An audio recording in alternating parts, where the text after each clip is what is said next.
What was the worst decision of your life?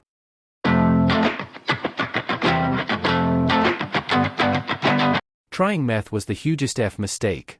It took me for an awful ride for 1.5 years. Took my kids, my pets, my home, my morals, my sanity, and finally my freedom. I ended up in prison on a 10-year sentence on 3 felony convictions. Did 5 years and came out on paper for the remainder. I've been clean from that shit for 17 years. I turned my life around, got my children back, and remarried. I love my life and I never want to experience the meth life ever again. It's okay, I'm on the pill. She was not in fact on the pill. My worst decision in life was not taking the time to get to know myself better. I allowed the opinions of others to dictate my life and, as a result, I made decisions that didn't align with my core values. It was a difficult lesson to learn, but I'm grateful for it now as it has helped shape me into the person I am today. My girlfriend dropped out of college right around the time I graduated.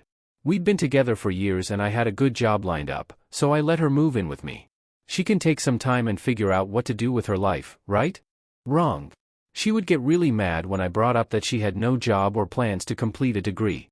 She got frustrated that I'd work long hours at my job and come home tired. When we broke up, it took months to get her out.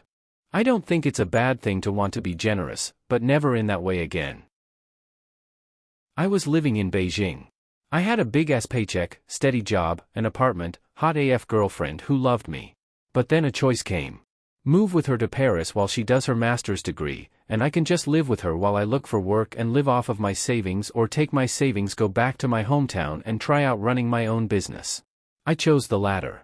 She couldn't handle a long-distance relationship and has left me, and actually resents me a lot for my choice. How do I know? She told me, I'm now 30K in debt, can't even get a side job, only 4 interviews after 100+ applications. I even applied to hold traffic flags at a construction site because the ad said, no experience necessary, and they took the time to specifically write me a rejection email, and currently sleeping on the floor of my office because I can't afford an apartment. I had it so good. Probably that 20 years of non-stop drinking and drug use, looking back and trying to understand how I made that same decision every day is sad. Got myself together now at 36. During my late teens, I missed the funeral of my best friend's brother. To all the kids out there who are open to learning empathy but might not understand it yet, be the person who is there for your friends. Folks just want a shoulder to hug, do what I couldn't, and be a presence for your mates. To go on an obscure hiking trail in New Zealand rather than choosing a well-frequented one. I nearly died and came to terms with my death multiple times before ultimately saving myself by scaling a mountain after battling hypothermia. I still suffer from PTSD from the cold because of me having to spend a night without shelter in the rain while having no clue where I was. 3 months ago I decided to ride home on my motorcycle at night from a motorcycle show instead of camping out. I literally had a pact with myself to never ride at night, and I broke it this one time. I kinda had a feeling I should stay, but I ignored it. When I was about halfway home, I got rear-ended by a car and I've been messed up, physically and mentally, pretty badly ever since. Broke my neck, my pelvis, fractured my hip, got a big laceration on my head that still isn't healed, and I have really bad muscle damage on my leg. I'm walking with a cane till further notice. Lesson learned, always listen to your gut.